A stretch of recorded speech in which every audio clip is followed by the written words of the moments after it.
Bismillahirrahmanirrahim. وَلْتَكُنْ مِنْكُمْ أُمَّةٌ يَدْعُونَ إِلَى الْخَيْرِ وَيَأْمُرُونَ بِالْمَعْرُوفِ وَيَنْهَوْنَ عَنِ الْمُنْكَرِ. Assalamualaikum warahmatullahi wabarakatuh. Alhamdulillah wassalatu wassalamu ala rasulillah mabad. Allah berfirman, wajahidu bi amwalikum wa anfusikum. Berjuanglah kalian, berjihadlah kalian melalui hartamu dan dirimu. Hampir semua ayat-ayat berjuangan dan pengorbanan itu dimulai dengan bi amwalikum, harta kalian, harta kalian. Saya mengajak secara praktis dan kami sudah buktikan. Rp1.000 itu bisa luar biasa, dahsyat. Bisa beli mobil, bisa buat kuburan, ya, bisa membangun masjid. Uang 1.000. Mari kita satukan uang 1.000 kita. Nanti kami jemput. Di rekening ini insya Allah bisa kita buat. Di rekening ini insya Allah kita buat sebuah kekuatan umat dengan Rp1.000. Rp1.000 dahsyat. Kita masuk yang fikih kita. Ini sifat mandinya Nabi. Sifat mandi Nabi SAW. Kaifiyatul ghusl Rasulullah SAW. Bagaimana Nabi itu mandi, Pak. Dan ada 2 hadis yang paling lengkap menjelaskan ini. Pertama, hadis Aisyah. Yang kedua, di bawahnya nanti adalah hadis Maimunah. Jadi 2 istri Nabi, Aisyah dengan Maimunah, Pak, yang meriwayatkan ini. Jika istri yang meriwayatkan tata cara mandi wajibnya suaminya, itu bukan aib. Bukan aib. Bagaimana Aisyah, wanita terbaik, cerita, Pak, tentang suaminya mandi wajib, tidak ada masalah. Jadi bukan aib itu perempuan bicara tentang mandi wajib suaminya. Yang aib kalau kita mandi cerita mandi wajibnya suaminya orang. Kalau istri suami tonton, tidak ada masalah. Ya. Dan ini bagus kita terima sebagai ilmu. Wah, tentang mandi yang bicara itu perempuan. Bicara tentang perempuan. Pertama Aisyah. Yang kedua Maimunah. Maimunah. 2 istri Nabi ini dua-duanya dekat dengan Nabi, dan beliau bicara tentang mandinya Rasulullah SAW. Dan tentu dia yang lebih tahu karena suaminya. Seandainya ada perawi lain yang bicara tentang itu dan rinci, tentu ada tentu pertanyaan besar. Kalau ini dia ceritakan, ya, karena dia lihat suaminya mandi wajib. Jadi pertama Aisyah. Ya, di sini disebutkan an Aisyata zaujin Nabi sallallahu alaihi wasallam. Dipertegas hadis ini. Aisyah istri Nabi sallallahu alaihi wasallam. Jadi yang dimaksud Aisyah di sini bukan Aisyah yang banyak, tapi istri Nabi SAW. Anna Nabiya sallallahu alaihi wasallam. Anna Nabiya sallallahu alaihi wasallam kana iza iktasala. Ya. Nabi itu kalau mandi minal janabah, mandi junub. Aisyah apabila menceritakan ini, apabila Nabi itu mandi janabah. Janab itu, Pak, janabah artinya junub yang kita ketahui selama ini, sesuatu yang menyebabkan harus pakai air, itu junub. Junub itu artinya juga bahasanya adalah sesuatu yang dijauhi. Kenapa junub? Sesuatu yang dijauhi, ya, orang yang berjunub ada sesuatu yang harus dijauhi, yang biasa dia lakukan, sehingga disebutlah dia mandi junub. Bagaimana cara mandi junubnya ini? Adalah bada'ah, dia mulai, permulaannya faghasala yadai, beliau mencuci kedua tangannya. Ya, tentu di sini perbuatan ini faghasala yadai, dicuci kedua tangannya. Tentu ketika disebut tangan itu Pak, selalu kalau disebutkan tangan secara mutlak adalah tentu telapak tangan.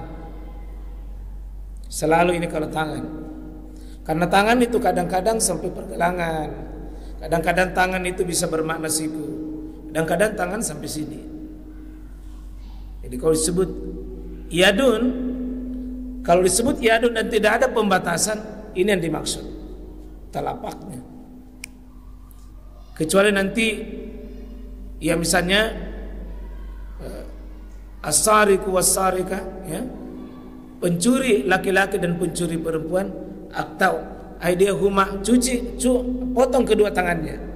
Nah, bukan ini, tetapi nanti dibatasi dengan pergelangan.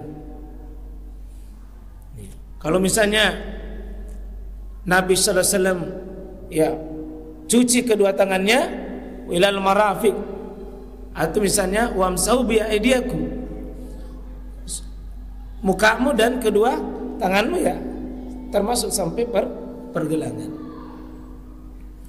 Jadi kedua tangan berarti yang dimaksud adalah cuci kedua tangan, tentu ini telapak tangannya. Telapak tangannya. Sesudah dicuci, summa yatawadda, dia berudu, kama yatawadda, sebagaimana udunya untuk lis-shalah, sebagaimana dia berudu untuk sholat. Tentu kita ketahui di sini Pak, udu dalam mandi wajib itu adalah hukumnya cuma sunnah, bukan wajib. Seandainya orang tidak udu tetap sah. Ulangi, udu di sini dia cuma sunnah. Maka nanti dalam proses mandi, misalnya kencing, buang air besar, atau menyentuh kemaluan, maka dia tidak mempengaruhi mandinya, tidak mempengaruhi mandinya, karena dia sifatnya cuma sunnah. Saya langsung mandi Pak, saya itu, karena wudu itu kecil, sementara mandi itu besar. Jika sesuatu yang kecil batal tapi masih ada yang besar, tidak menjadi masalah.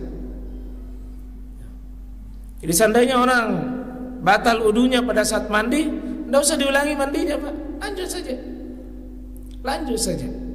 Sementara mandi buang angin, buang air kecil, buang air besar, atau menyentuh kemaluan, tidak usah diulangi wudunya, karena dia sifatnya cuma sunnah. Dan di sini berudunya Nabi SAW sebagaimana Aisyah, yatawadda'u lis-shalah. Zahirnya ini wudunya sebagaimana wudu salat, berarti lengkap dan sempurna. Lengkap sempurna sampai kaki. Sampai kaki. Zahirnya tidak ada perbedaan. Wudu di sini adalah tentu wudu antara dari tangan sampai kaki. Tidak ada masalah. Karena nanti di sini Pak, kita akan lihat di Maimunah. Maimunah qalat sababtu lin Nabi sallallahu alaihi wasallam ghuslan fa afraga bi yamini ala yasari fa ghasalahuma. Dia cuci juga kedua tangannya itu. Summa ghasala farja, dia cuci kemaluannya. Summa qala bi yadihi, ya, dia summa qala bi yadihi al-arda famasa.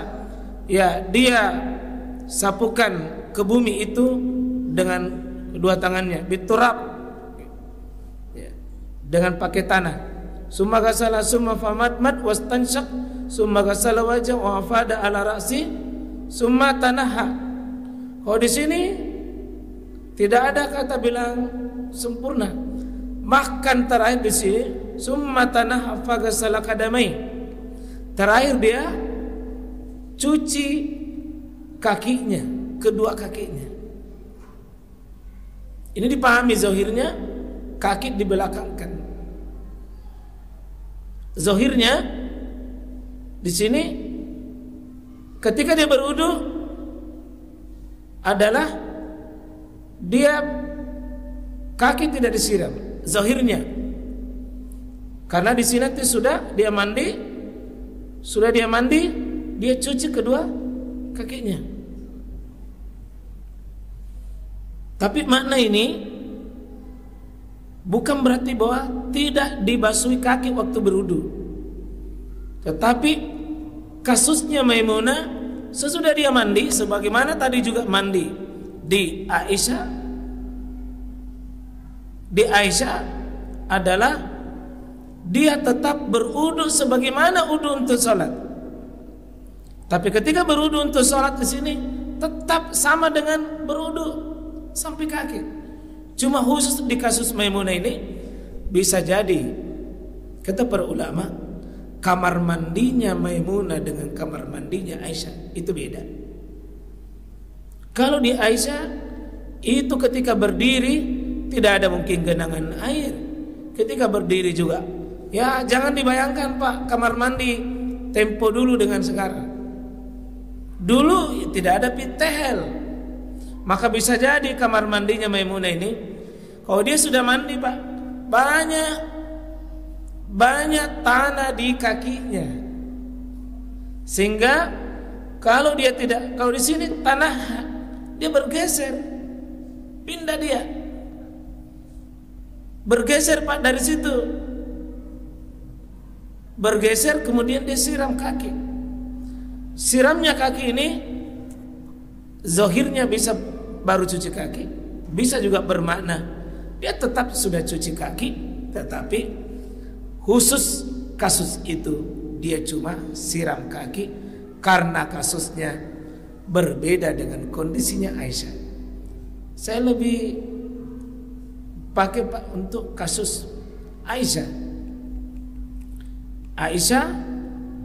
Di sini adalah lis-shalah, lengkap dan sempurna. Lengkap dan sempurna. Kalau kondisi kamar mandi tak memang banyak air tergenang, bisa bergeser, baru lakukan seperti dilakukan kasusnya Maimunah. Insyaallah. Di sini kamaya tawadda lis-shalah, dia berwudu sebagaimana untuk salat. Summa sesudah dia berwudu itu yudkhilul asabah, ya, dia masukkan jari-jarinya itu filma, jari-jarinya di tempat air itu, kemudian fayu halil biha usula sya'rihi, dia ambil air tadi, dia air dengan kasih begini di sela-sela usul, di pangkal rambut, di sela-sela. Jadi sesudah dia berwudu, dia ambil air, kemudian dikasih sela-sela ini di pangkal rambutnya ini, tangannya apa namanya kalau begini? Disasak ya.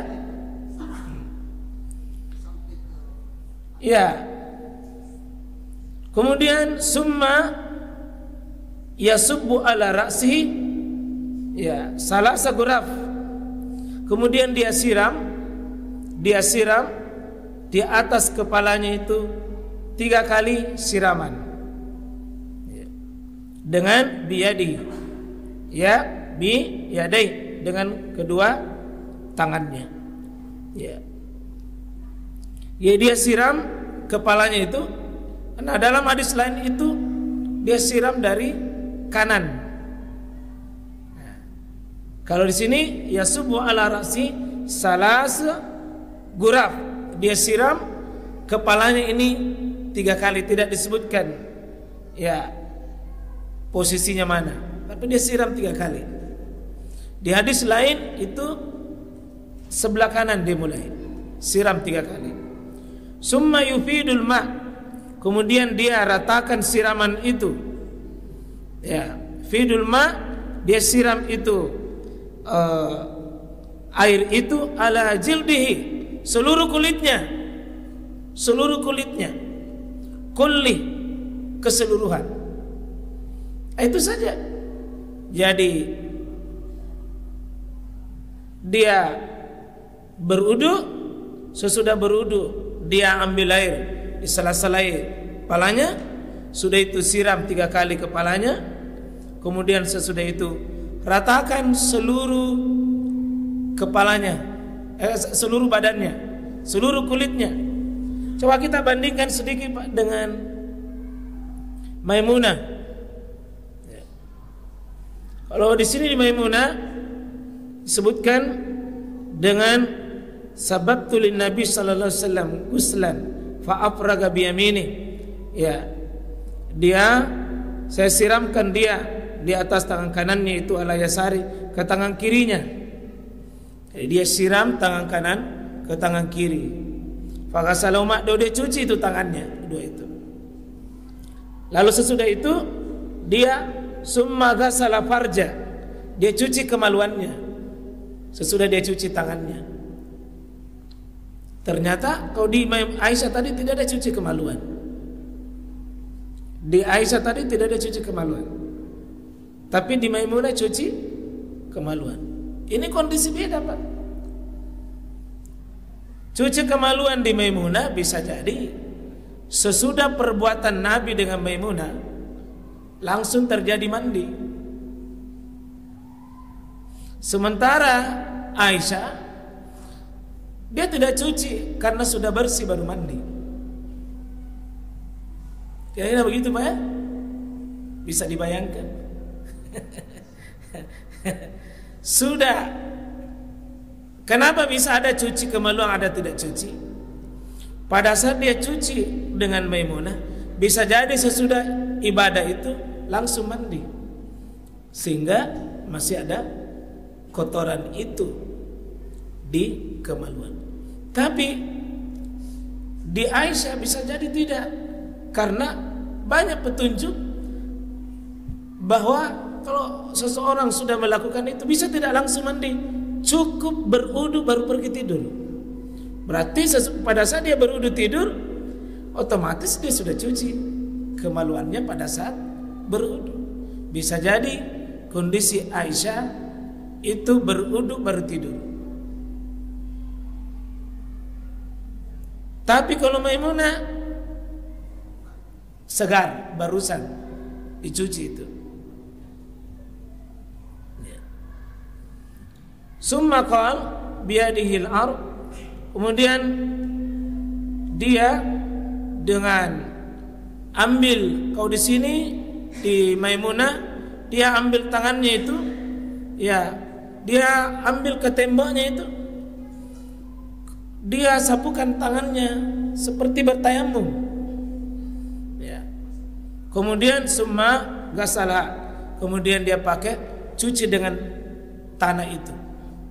Ini bisa pengganti sabun pada saat belum ada ya, sabun, karena mungkin ini kasusnya Maimunah adalah prosesi sedang membersihkan.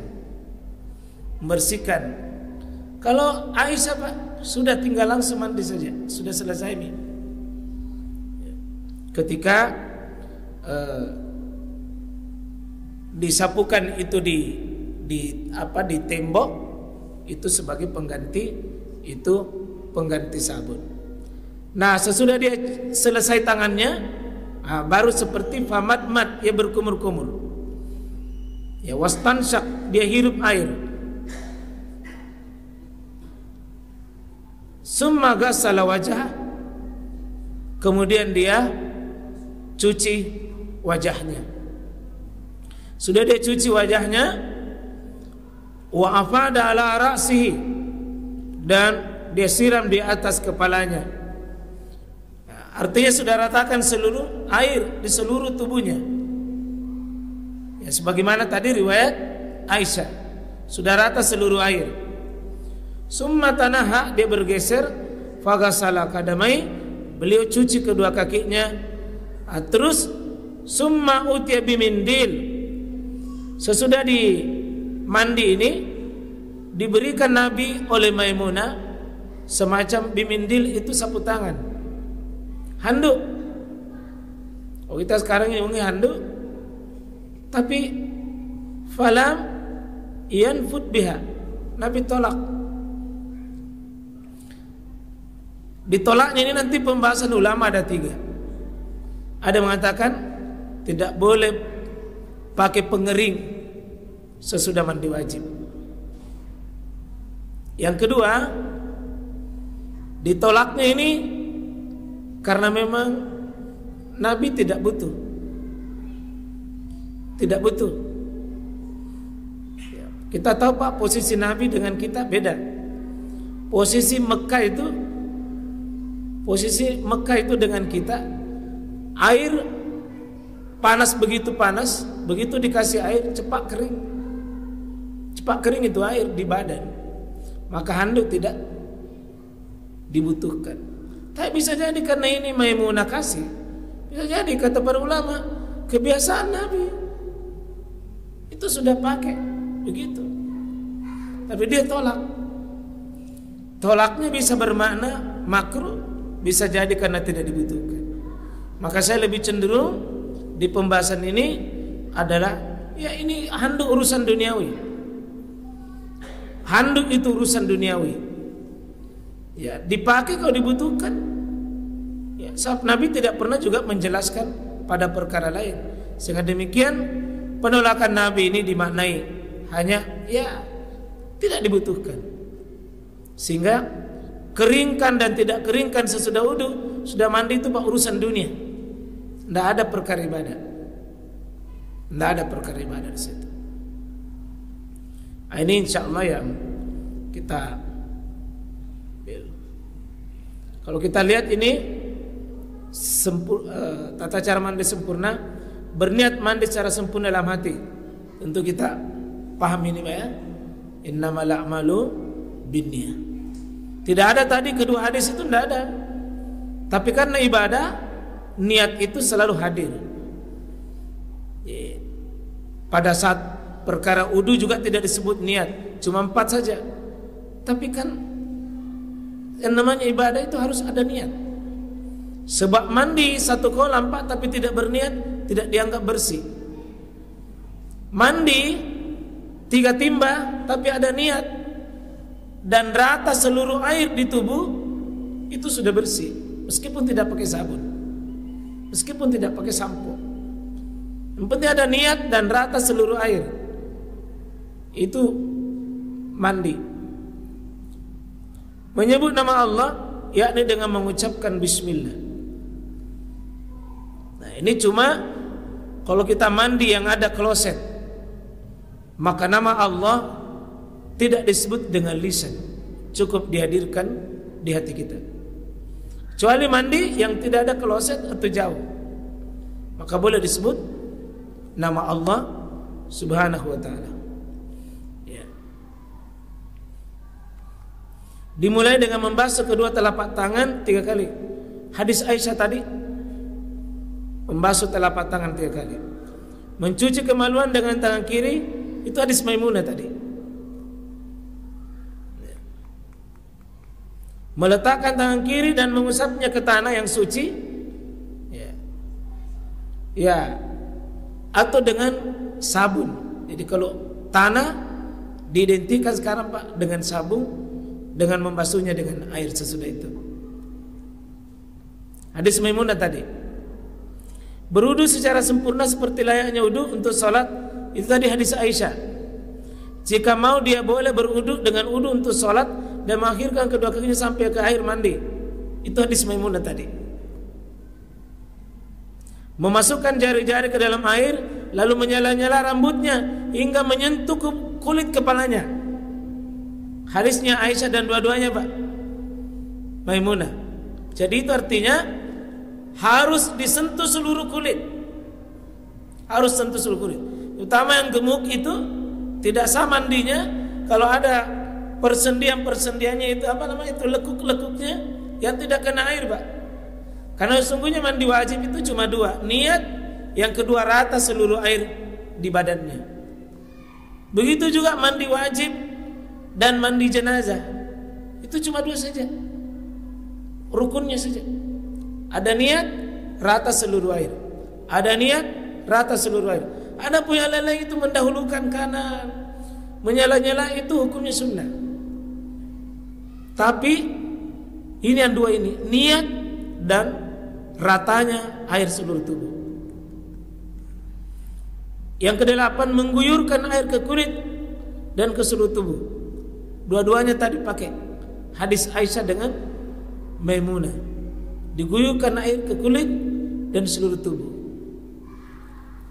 Mendahulukan bagian tubuh sebelah kanan, kemudian sebelah kiri. Itu hadis Aisyah tadi. Berubah dan pindah dari satu tempat ke tempat lain sampai akhirnya membasuh kedua kaki. Maimunah.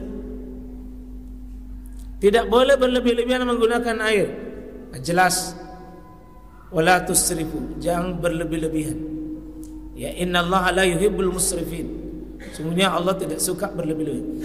Maaf ya, kadang-kadang kita itu mandi lebih banyak yang tumpah daripada yang dipakai. Mentang-mentang banyak air. Ya, sementara hadis mengatakan wa innallaha yuhibbul, sesungguhnya Allah Subhanahu wa taala itu menyukai yang disebut dengan apa? Kesederhanaan. Ya, itu saya lihat banyak kaum muslimin. Lebih-lebih saya lihat kalau mandi jenazah, Pak. Kenapa satu orang mau dimandi tas 10 ember? Ini ada masalah di situ. Kenapa mandi jenazah banyak sekali air? Ada kesalahan itu. Nah, biar 3 ember sudah cukup itu. Sudah cukup. Tidak berudu setelah mandi, Pak. Dua-duanya tadi ini tidak ada kata berudu sudah mandi. Dua-dua hadis ini tidak ada kata wudu sudah mandi. Bahkan Aisyah mengingkari itu. Karena Rasulullah la yatawadda ba'da ghusl. Nabi itu sama sekali tidak pernah berudu sesudah mandi. Nah, ini kita kadang-kadang kan lain mandinya, lain wudunya.